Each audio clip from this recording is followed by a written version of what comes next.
obviously I know I married an introvert. Chris is the definition of peace. Like when you talk about somebody that is deeply spiritual, grounded, introverted person who really connects with people one-on-one, that's my husband. And so the thing that I'm really trying to figure out in this next chapter of our marriage, because I feel like in many ways we are in the beginning of a second marriage, because we have done so much work on ourselves and our kids are now grown up. And there's this opportunity after 28 years to really look at each other with fresh eyes. That's right? Beautiful. It's so beautiful. It's huge. There's two things that I want to share that have really helped me. One is, instead of focusing on the things that I don't like about Chris, right? And there are plenty of things he does not like about me. One of the things that I've done is to say, describe 2 moments where you just felt that like, oh my God, this is my person. And so there are 2 moments, and this is a great exercise to do. Like, just think, what are those 2 moments that really encapsulate like just that flood of peace and love and safety and connection? And one of them for me with Chris is this. We had just met and we were meeting to go out to dinner after work in New York City. And I was standing in front of that Flatiron building on 23rd. I love it. And I looked up 5th Ave and I could see Chris coming. And he was wearing a suit and he had a messenger bag slung over his shoulders.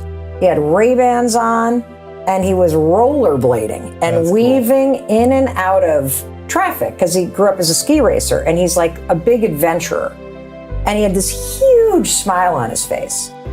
And it was like strength at play, right? That's cool. That was what I felt. And then the second thing that came to mind is that when we first got together, we almost like a couple months after knowing each other, we went out to Utah to meet his best friend who was already married. And Jeff and Darce live in Idaho, and like they're basically pioneers. They hunt, they fish, they like live in a log cabin, built their own house, like they're freaking amazing. And so we went fishing, and there was a freak snowstorm that night. And so literally it started snowing as we're cooking dinner, like in June, dude. And so I'm thinking, what have I gotten myself into? So I go back to the tent and I'm rummaging around for a sweatshirt of some kind, and I notice my sleeping bag is warm. And I flip the bag open, and Chris has filled up one of those Nalgene bottles with hot water he had boiled on a campfire and stuck it in there like a hot pocket. That's pretty nice. Right? Very thoughtful. Yes. So I developed an avatar for the behavior in Chris that I love. I call it my trip leader. Because when we're out hiking, when we're on an adventure, Chris is in charge. He has strength at play. He is a caretaker. He's 55 steps ahead of me. I'm the yard sale in the back. Like, that is when he shines. And so it has been super helpful for me to remind myself that he's a trip leader, because it makes me take a step back. And it allows him to take a step forward into his power. So that's one thing that I've been working on. And the second thing that I'm working on is this sense, you called it peace. And we've talked about this sort of mismatch, and the mismatch being that you might speak different love languages. You might have different values or a different lifestyle. Extrovert, introvert, all that kind of stuff. That if you are going to work to close that gap somehow without changing one another, realize that your marriage doesn't have to be everything, and it shouldn't be.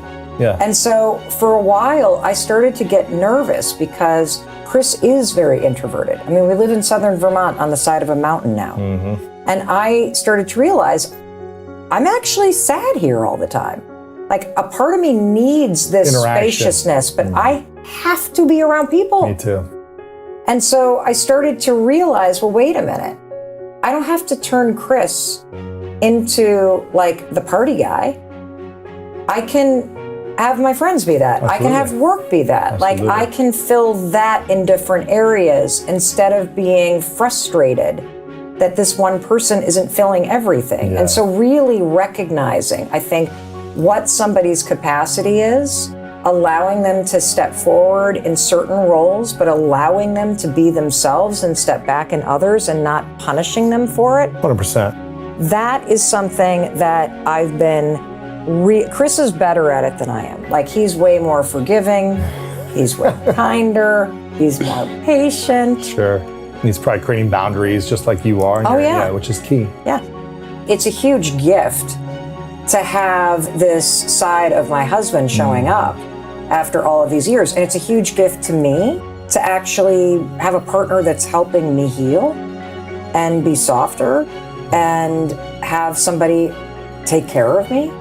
And it's just incredible. And so, the thing is that the wrong relationship magnifies your insecurity and your emotional dysregulation.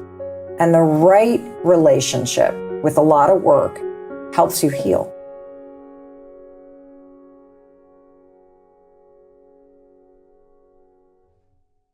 I'd have a terrible tone of voice. I would blame it on my anxiety. And I didn't know any better because I didn't understand that healing actually doesn't start up here. It actually starts in your body and your ability to not only tolerate emotions, but to regulate the way that you feel